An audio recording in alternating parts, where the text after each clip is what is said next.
ನಮಸ್ಕಾರ, ಫ್ರೀಡಮ್ ಟಿವಿಗೆ ಸ್ವಾಗತ. ನಾನು ವಸಂತ್. ಮರ್ಯಾದಾ ಹತ್ಯೆ ತಡೆಗೆ ಕಠಿಣ ಕಾನೂನು. ಹೌದು, ಇವ ನಮ್ಮವ ಮಸೂದೆಗೆ ರಾಜ್ಯ ಸರ್ಕಾರ ಗ್ರೀನ್ ಸಿಗ್ನಲ್ ಕೊಟ್ಟಿದೆ. ಹೌದು, ಮರ್ಯಾದೆಗೇಡು ಹತ್ಯೆ ತಡೆಯುವ ಮಸೂದೆಗೆ ಸಂಪುಟ ಸಮ್ಮತಿಯನ್ನು ಸೂಚಿಸಿದೆ. ಈ ಮೂಲಕ ಜಾತಿ ಕಾರಣಕ್ಕೆ ಮದುವೆ ನಿರಾಕರಿಸಿದರೆ ಜೀವಾವಧಿ ಶಿಕ್ಷೆಯ ಕುರಿತ ಇವ ನಮ್ಮವ ಮಸೂದೆಗೆ ರಾಜ್ಯ ಸಚಿವ ಸಂಪುಟ ಒಪ್ಪಿಗೆ ನೀಡಿದ್ದು, ಪ್ರಸ್ತುತ ನಡೀತಾ ಇರುವ ವಿಧಾನಮಂಡಲ ಅಧಿವೇಶನದಲ್ಲಿ ಮಸೂದೆ ಮಂಡನೆಯಾಗಲಿದೆ. ಇವ ನಮ್ಮವ ಮಸೂದೆ ಶೀರ್ಷಿಕೆಯ ಔಚಿತ್ಯ ಮತ್ತು ಪ್ರಮುಖವಾಗಿ ಸಾಂಸ್ಕೃತಿಕ ತೂಕ ಏನು ಅನ್ನುವಂಥದ್ದನ್ನು ನಾವು ನೋಡ್ತಾ ಹೋಗೋಣ. ಸರ್ಕಾರದ ಈ ನಿರ್ಧಾರದ ಕುರಿತು ನಾವು ಗಮನಿಸೋದಾದರೆ, ಈ ಮಸೂದೆಗೆ ಇವ ನಮ್ಮವ ಅಂತ ಹೆಸರಿಟ್ಟಿರುವುದು ಅತ್ಯಂತ ಅರ್ಥಪೂರ್ಣ. ಇದು ಬಸವಣ್ಣನವರ ಇವ ನಮ್ಮವ ಎಂದು ಎಣಿಸಯ್ಯ ಎಂಬ ವಚನದ ಸಾಲುಗಳನ್ನು ನೆನಪಿಸುತ್ತೆ. ಜಾತಿ ವ್ಯವಸ್ಥೆಯ ವಿರುದ್ಧದ ಹೋರಾಟಕ್ಕೆ ಸಾಂಸ್ಕೃತಿಕ ಮತ್ತು ಐತಿಹಾಸಿಕ ಹಿನ್ನೆಲೆ ನೀಡಿರುವುದು ಸರ್ಕಾರದ ಮಾಸ್ಟರ್ ಸ್ಟ್ರೋಕ್ ಅಂತ ಹೇಳಬಹುದು. ಮರ್ಯಾದಾ ಹತ್ಯೆಗಳನ್ನು ತಡೆಯುವುದಕ್ಕೆ ಮತ್ತು ಅಂತರ್ಜಾತಿ ವಿವಾಹಗಳಿಗೆ ರಕ್ಷಣೆ ನೀಡುವ ಉದ್ದೇಶದಿಂದ ಇವ ನಮ್ಮವ ಮಸೂದೆಗೆ ರಾಜ್ಯ ಸಚಿವ ಸಂಪುಟ ಒಪ್ಪಿಗೆ ನೀಡಿದ್ದು, ಪ್ರಸ್ತುತ ನಡೀತಾ ಇರುವಂಥ ವಿಧಾನಮಂಡಲ ಅಧಿವೇಶನದಲ್ಲಿ ಈ ಮಸೂದೆ ಮಂಡನೆಯಾಗಲಿದೆ. ಈ ಮಸೂದೆ ಮೂಲಕ ವ್ಯಕ್ತಿಗಳಿಗೆ ತಮ್ಮ ಇಚ್ಛೆಯಂತೆ ವಿವಾಹವಾಗುವ ಸ್ವಾತಂತ್ರ್ಯವನ್ನು ಖಾತ್ರಿಪಡಿಸೋದು, ಇನ್ನು ಜಾತಿ ಆಧಾರಿತ ಅಪರಾಧಗಳನ್ನು ತಡೆಯೋದು, ಮಾನವ ಹಕ್ಕುಗಳ ಉಲ್ಲಂಘನೆಯನ್ನು ತಪ್ಪಿಸೋದು ಮತ್ತು ಅಂತರ್ಜಾತಿ ವಿವಾಹಗಳಿಗೆ ಗೌರವ ನೀಡುವ ವ್ಯವಸ್ಥೆ ರೂಪಿಸುವ ಉದ್ದೇಶವನ್ನು ಹೊಂದಿದೆ. ಜೊತೆಗೆ ಅಂತರ್ಜಾತಿ ವಿವಾಹಗಳನ್ನು ನೆರವೇರಿಸುವುದಕ್ಕೆ ಇವ ನಮ್ಮವ ವೇದಿಕೆ ಸ್ಥಾಪಿಸಲು ಮಸೂದೆಯಲ್ಲಿ ನಿಯಮಗಳನ್ನು ರೂಪಿಸಲಾಗಿದೆ. ಹಾಗಾದರೆ ಇರುವಂತಹ ನಿಯಮಗಳೇನು ಅಂತ ನೋಡೋಣ. ರಾಜ್ಯದಲ್ಲಿ ಇನ್ನೂ ಜಾತಿ ಆಧಾರಿತ ಭೇದ ಭಾವ ಗಂಭೀರ ಸಾಮಾಜಿಕ ಸಮಸ್ಯೆಯಾಗಿ ಮುಂದುವರೆದಿರುವಂಥದ್ದನ್ನು ನಾವು ನೋಡ್ತಾ ಇದ್ದೀವಲ್ಲ. ಅಂತರ್ಜಾತಿ ವಿವಾಹ ಮಾಡಿಕೊಂಡವರ ಮೇಲೆ ನಡೆಯುವಂಥ ಹಲ್ಲೆ, ಬೆದರಿಕೆ, ಸಾಮಾಜಿಕ ಹಾಗೂ ಆರ್ಥಿಕ ಬಹಿಷ್ಕಾರ, ಕೊಲೆ, ಕಿರುಕುಳ ಮತ್ತು ಮಾನಸಿಕ ಹಿಂಸೆ ಪ್ರಕರಣಗಳು ಮರ್ಯಾದೆಯ ಹೆಸರಲ್ಲಿ ವರದಿಯಾಗ್ತಾ ಇವೆ ಅಂತ ಮಸೂದೆಯಲ್ಲಿ ತಿಳಿಸಲಾಗಿದೆ. ಈ ರೀತಿಯ ಕೃತ್ಯಗಳು ಭಾರತದ ಸಂವಿಧಾನದ ಅನುಚ್ಛೇದ ಪ್ರಮುಖವಾಗಿ 14, 15, 19 ಮತ್ತು 21ನೇ ವಿಧಿ ನೀಡುವ ಸಮಾನತೆ, ಸ್ವಾತಂತ್ರ್ಯ, ಮಾನವ ಗೌರವ ಮತ್ತು ವೈಯಕ್ತಿಕ ಸ್ವಾಯತ್ತತೆಗೆ ವಿರುದ್ಧವಾಗಿವೆ ಅಂತ ಮಸೂದೆ ವಿವರಿಸುತ್ತೆ. ಪ್ರಸ್ತುತ ಅನ್ವಯವಾಗುವ ಭಾರತೀಯ ನ್ಯಾಯ ಸಂಹಿತ 2023 ಮತ್ತು ಇತರೆ ಸಾಮಾನ್ಯ ಕಾನೂನುಗಳು ಕೊಲೆ, ಹಲ್ಲೆ ಅಥವಾ ಕ್ರಿಮಿನಲ್ ಬೆದರಿಕೆಯಂತಹ ಅಪರಾಧಗಳಿಗೆ ಶಿಕ್ಷೆಯನ್ನು ಒದಗಿಸುತ್ತವೆಯಾದರೂ ಕೂಡ ಜಾತಿ ಆಧಾರಿತ ಸಾಮಾಜಿಕ ಕಲ್ಪನೆಯಿಂದ ಪ್ರೇರಿತವಾದಂತಹ ಅಪರಾಧಗಳನ್ನು ಸಮಗ್ರವಾಗಿ ಪರಿಹರಿಸುವುದಕ್ಕೆ ಅವು ಅಸಮರ್ಪಕವಾಗಿವೆ. ವಿಶೇಷವಾದಂಥ ಕಾನೂನು ಇಲ್ಲದ ಕಾರಣ ಅಪರಾಧಿಗಳು ಕಠಿಣ ಶಿಕ್ಷೆಯಿಂದ ತಪ್ಪಿಸಿಕೊಳ್ತಾ ಇದ್ದು, ಪೀಡಿತರು ಅಥವಾ ಬದುಕುಳಿದವರು ಸಮರ್ಪಕ ಪರಿಹಾರ ಮತ್ತು ಪುನರ್ವಸತಿಯನ್ನು ಪಡೆಯೋದರಲ್ಲಿ ವಿಫಲರಾಗ್ತಾ ಇದ್ದಾರೆ. ಇದೇ ಕಾರಣಕ್ಕೆ, ಇದೇ ಉದ್ದೇಶದಿಂದ ಮಸೂದೆಯನ್ನು ತರಲಾಗ್ತಾ ಇದೆ. ಈ ಹೊಸ ಮಸೂದೆ ಪ್ರಕಾರ ಪ್ರತಿ ವ್ಯಕ್ತಿಗೆ ತನ್ನ ಆಯ್ಕೆಯ ವ್ಯಕ್ತಿಯ ಜೊತೆ ವಿವಾಹವಾಗುವಂತಹ ಸ್ವಾತಂತ್ರ್ಯ ಇರಲಿದೆ. ಇನ್ನು ಕುಟುಂಬ ಸದಸ್ಯರು ಹಾಗೂ ಪೋಷಕರಿಂದ ಯಾವುದೇ ಅಡೆತಡೆ ಇಲ್ಲದೆ ವಿವಾಹವಾಗುವ ಹಕ್ಕು ಹೊಂದಿರಲಿದೆ. ಪ್ರಾಪ್ತ ವಯಸ್ಸಿಗೆ ಬಂದಂತಹ ಗಂಡು ಅಥವಾ ಹೆಣ್ಣು ಒಪ್ಪಿ ಮದುವೆ ಆಗೋದಾದರೆ ಅದಕ್ಕೆ ಯಾವುದೇ ವ್ಯಕ್ತಿಯ ಅಥವಾ ಪೋಷಕರ ಅಥವಾ ಕುಟುಂಬದ ಸದಸ್ಯರ ಅನುಮತಿ ಬೇಕಾಗಿಲ್ಲ. ಇದಕ್ಕೆ ಅಡ್ಡಿಪಡಿಸೋದು ಶಿಕ್ಷಾರ್ಹ ಅಪರಾಧವಾಗಲಿದೆ.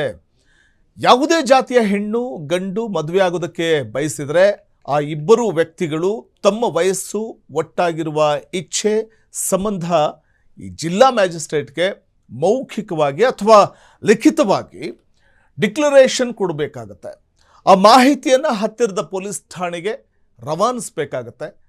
ಅಂಥ ಗಂಡು ಹೆಣ್ಣುಗಳ ಮೇಲೆ ಪೊಲೀಸರು, ಕುಟುಂಬಸ್ಥರು ಅಥವಾ ಪೋಷಕರು ಅಥವಾ ಯಾವುದೇ ಅಧಿಕಾರಿಗಳು ಅಥವಾ ಮೂರನೇ ವ್ಯಕ್ತಿ ಹೀಗೆ ಯಾವುದೇ ಕ್ರಮವನ್ನು ಕೈಗೊಳ್ಳುವಂತಿಲ್ಲ.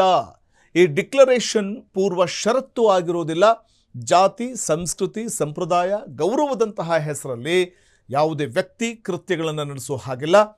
ಯುವಕರ ವಿರುದ್ಧ ಗೌರವ ಹತ್ಯೆಗಳಂತಹ ಅಥವಾ ಗೌರವಕ್ಕೆ ಧಕ್ಕೆ ತರುವಂಥದ್ದಿರ್ಬೋದು ಅಥವಾ ಗೌರವಕ್ಕೋಸ್ಕರ ಹತ್ಯೆಗಳನ್ನು ಮಾಡುವಂತಹದ್ದು ಅಪರಾಧಗಳೇನಿದೆ ಈ ಕಾನೂನಿನಲ್ಲಿ ನಿಷೇಧವಾಗಿದೆ. ಈ ಸಂಬಂಧ ವಿವಾಹಿತ ಅಥವಾ ಪ್ರೇಮಿಗಳಿಗೆ ಸಂಬಂಧಿಕರ ಅಥವಾ ಸ್ನೇಹಿತರ ಈ ಕೊಲೆ, ದೈಹಿಕ ಹಲ್ಲೆ ಮಾಡುವಂಥದ್ದಿರಬಹುದು, ಮರ್ಯಾದಾ ಅಪರಾಧ ಅಥವಾ ಮರ್ಯಾದಾ ಕೃತ್ಯಗಳು ಅಂತ ಪರಿಗಣಿಸಲಾಗುತ್ತೆ. ಅಂತರ್ಜಾತಿ ವಿವಾಹವಾಗುವಂತಹ ಅಥವಾ ವಿವಾಹಿತರಿಗೆ ಕಿರುಕುಳ ಮತ್ತು ಬೇರ್ಪಡಿಸೋದಕ್ಕೆ ಯತ್ನಿಸುವಂಥದ್ದು ಅದು ಕೂಡ ಅಪರಾಧವಾಗಿರಲಿದೆ. ಜೋಡಿಗಳು ಅಥವಾ ಅವರಿಗೆ ಸಂಬಂಧಪಟ್ಟಂಥ ವ್ಯಕ್ತಿಗಳ ಅಪಹರಣ ಮಾಡುವಂಥದ್ದು, ಸಾಮಾಜಿಕ ಹಾಗೂ ಆರ್ಥಿಕ ಬಹಿಷ್ಕಾರ ಹಾಕುವಂಥದ್ದು ಅಥವಾ ಬಲವಂತವಾಗಿ ಜೋಡಿಗಳು ಅವರ ಕುಟುಂಬಸ್ಥರು ಸಂಬಂಧಿಕರನ್ನು ಗ್ರಾಮ, ಮನೆ, ಪ್ರದೇಶಗಳಿಂದ ತೆರವು ಮಾಡುವಂಥದ್ದಿರಬಹುದು ಅಥವಾ ಸ್ಥಳಾಂತರ ಮಾಡುವಂಥದ್ದಿರಬಹುದು, ಅದೆಲ್ಲವೂ ಕೂಡ ಅಪರಾಧವಾಗಿರಲಿದೆ.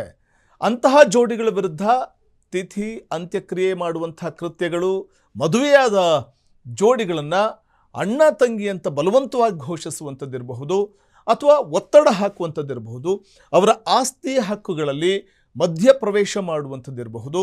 ಇನ್ನು ಜೋಡಿಯನ್ನು ಮನೆಯಲ್ಲಿ ಬಂಧಿಸಲಾಗುವಂಥದ್ದು, ಆ ಜೋಡಿಗಳನ್ನು ಕೆಲಸದಿಂದ ತೆಗೆದು ಹಾಕುವಂಥದ್ದಿರಬಹುದು ಅಥವಾ ದ್ವೇಷ ಹರಡುವಂಥದ್ದು ಅಥವಾ ಮಾನಹಾನಿ ಮಾಡುವಂಥದ್ದು, ಇದೆಲ್ಲವೂ ಕೂಡ ಅಪರಾಧವಾಗಿ ಪರಿಗಣಿಸಲಾಗುತ್ತೆ. ಜೋಡಿಗಳ ಮರ್ಯಾದೆ ಹತ್ಯೆ ಮಾಡಿದ್ರೆ ಕನಿಷ್ಠ 5 ವರ್ಷದ ಶಿಕ್ಷೆಗೆ ಒಳಗಾಗಬೇಕಾಗತ್ತೆ.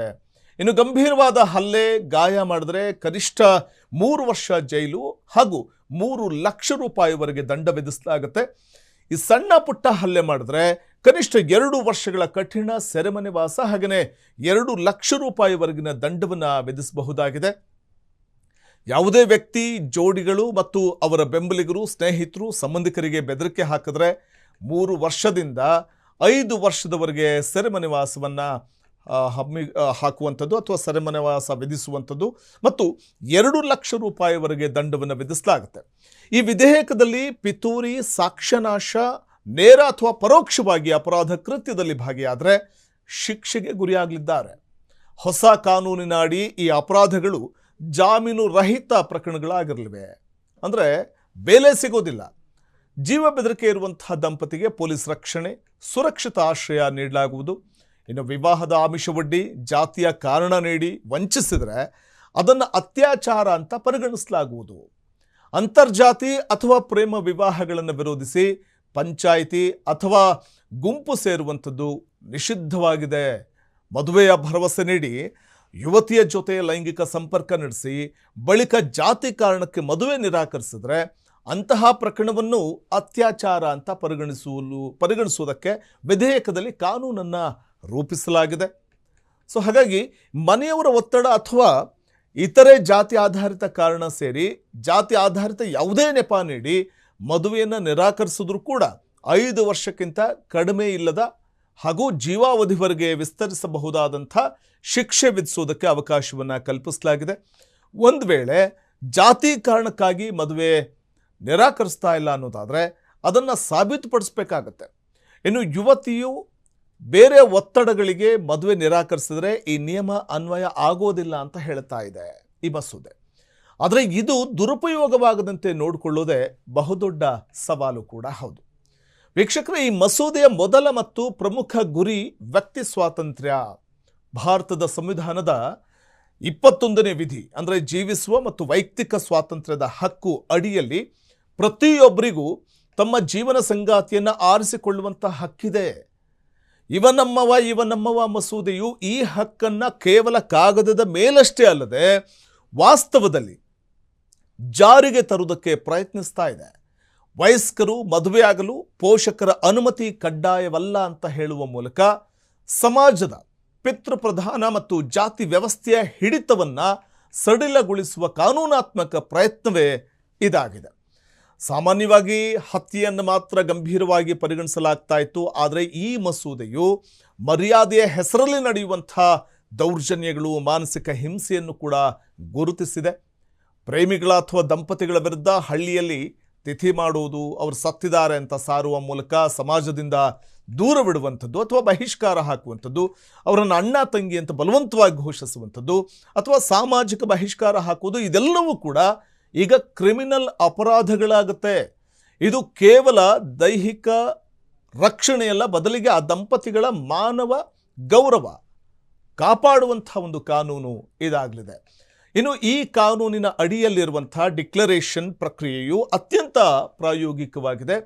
ಪ್ರಾಣಭೀತಿ ಇರುವಂಥ ಪ್ರೇಮಿಗಳು ಜಿಲ್ಲಾ ಮ್ಯಾಜಿಸ್ಟ್ರೇಟ್ಗೆ ಮಾಹಿತಿ ನೀಡಿದ ತಕ್ಷಣ ಆ ಮಾಹಿತಿ ಪೊಲೀಸ್ ಠಾಣೆಗೆ ಹೋಗುತ್ತೆ.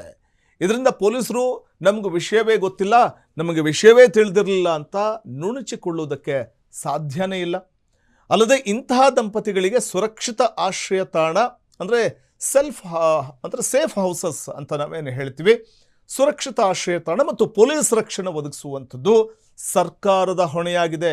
ಇದು ಅಂತರ್ಜಾತಿ ವಿವಾಹವಾಗುವವರಿಗೆ ಇರುವಂಥ ಭಯವನ್ನು ಹೋಗಲಾಡಿಸೋದಕ್ಕೆ ಸಹಕಾರಿಯಾಗಿರಲಿದೆ ಈ ಮಸೂದೆ. ಇನ್ನು ಈ ಮಸೂದೆಯ ಅತ್ಯಂತ ಚರ್ಚಾಸ್ಪದ ಮತ್ತು ಕ್ರಾಂತಿಕಾರಿ ಭಾಗ ಅಂದರೆ ಮದುವೆಯ ಭರವಸೆ ನೀಡಿ ಜಾತಿಯ ಕಾರಣಕ್ಕೆ ನಿರಾಕರಿಸುವಂಥದ್ದು. ಅನೇಕ ಪ್ರಕರಣಗಳಲ್ಲಿ ಮದುವೆಯ ಆಮಿಷ ಒಡ್ಡಿ ಲೈಂಗಿಕ ಸಂಪರ್ಕ ಬೆಳೆಸಿ ಬಳಿಕ ಮನೆಯವರು ಒಪ್ತಾ ಇಲ್ಲ ಅಥವಾ ಜಾತಿ ಬೇರೆ ಇದೆ ಅಂತ ನೆಪ ಒಡ್ಡಿ ವಂಚಿಸಲಾಗುತ್ತೆ.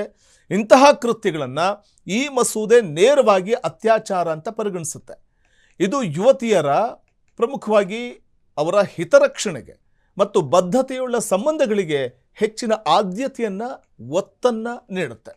ಇಲ್ಲಿ ಸಾಕ್ಷ್ಯಾಧಾರಗಳ ಹೊರೆ ಆರೋಪಿಯ ಮೇಲಿರುವುದು ಕಾನೂನನ್ನು ಮತ್ತಷ್ಟು ಬಲಿಷ್ಠಗೊಳಿಸಿದೆ.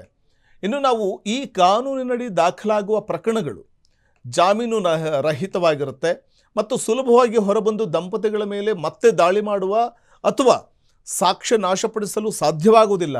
ಈ ರೀತಿ ಕ್ರಮ ತೆಗೆದುಕೊಂಡಾಗ ಕನಿಷ್ಠ 3 ರಿಂದ 5 ವರ್ಷಗಳ ಕಠಿಣ ಶಿಕ್ಷೆ ಮತ್ತು ಭಾರಿ 5 ವರ್ಷಗಳವರೆಗೆ ಕಠಿಣ ಶಿಕ್ಷೆ ಜೊತೆಗೇನೆ ದಂಡದ ವ್ಯವಸ್ಥೆಯನ್ನು ಕೂಡ ಮಾಡಲಾಗಿದೆ. ಜಾತಿಯ ಹೆಸರಲ್ಲಿ ಕಾನೂನು ಕೈಗೆತ್ತಿಕೊಂಡ್ರೆ ಜೀವನವೇ ನಾಶವಾಗುತ್ತೆ ಎಂಬ ಬಲವಾದಂಥ ಸಂದೇಶವನ್ನು ಸಮಾಜಕ್ಕೆ ರವಾನೆ ಮಾಡುವಂಥ ಒಂದು ನಿರ್ಧಾರಕ್ಕೆ ಬಂದಿರುವಂಥ ಸರ್ಕಾರ ಈ ಒಂದು ಮಸೂದೆಯನ್ನು ಜಾರಿಗೆ ತಂದಿದೆ. ಒಂದು ಸಮಾಜಕ್ಕೆ ಒಂದು ಮೆಸೇಜನ್ನು, ಒಂದು ಸಂದೇಶವನ್ನು ರವಾನೆ ಮಾಡಬೇಕು ಅನ್ನುವಂಥ ಕಾರಣಕ್ಕೆ ಈ ಒಂದು ಮಸೂದೆಯನ್ನು ಜಾರಿಗೆ ತಂದಿರುವಂಥದ್ದು ರಾಜ್ಯ ಸರ್ಕಾರ. ಸೊ ಹಾಗಾಗಿ ಇದು ಮುಂದಿನ ದಿನಗಳಲ್ಲಿ ಆಗ್ತಾ ಇರುವಂಥ, ಅದು ಜಾತಿಯ ಹೆಸರಲ್ಲಿ ಮರ್ಯಾದಾ ಹತ್ಯೆ ಅಥವಾ ಮರ್ಯಾದೆಯ ಹೆಸರಲ್ಲಿ ಮಾಡುವಂಥ ವಿನಾಶಕಾರಿ ಕೃತ್ಯಗಳಿರಬಹುದು, ಸಮಾಜಘಾತಕ ಶಕ್ತಿಗಳನ್ನು ತಡೆಯುವಂಥ ಒಂದು ಪ್ರಯತ್ನವಾಗಿ ತರಲಾಗಿರುವಂಥ ಮಸೂದೆ ಇದು. ಇದಾಗಿತ್ತು ಈ ಹೊತ್ತಿನ ವಿಶೇಷ. ನೋಡ್ತಾ ಇರಿ ಫ್ರೀಡಮ್ ಟಿವಿ, ಇದು ಜನಸಾಮಾನ್ಯರ ಶಕ್ತಿ. ಕ್ಷಣ ಕ್ಷಣದ ಸುದ್ದಿಗಳಿಗಾಗಿ ಫ್ರೀಡಮ್ ಟಿವಿ ಸಬ್ಸ್ಕ್ರೈಬ್ ಮಾಡಿ, ಲೈಕ್ ಮಾಡಿ ಹಾಗೂ ಫಾಲೋ ಮಾಡಿ. ಹೊಸ ಸುದ್ದಿಗಳ ನೋಟಿಫಿಕೇಶನ್ಗಾಗಿ ಬೆಲ್ ಐಕಾನ್ ಮೇಲೆ ಕ್ಲಿಕ್ ಮಾಡಿ.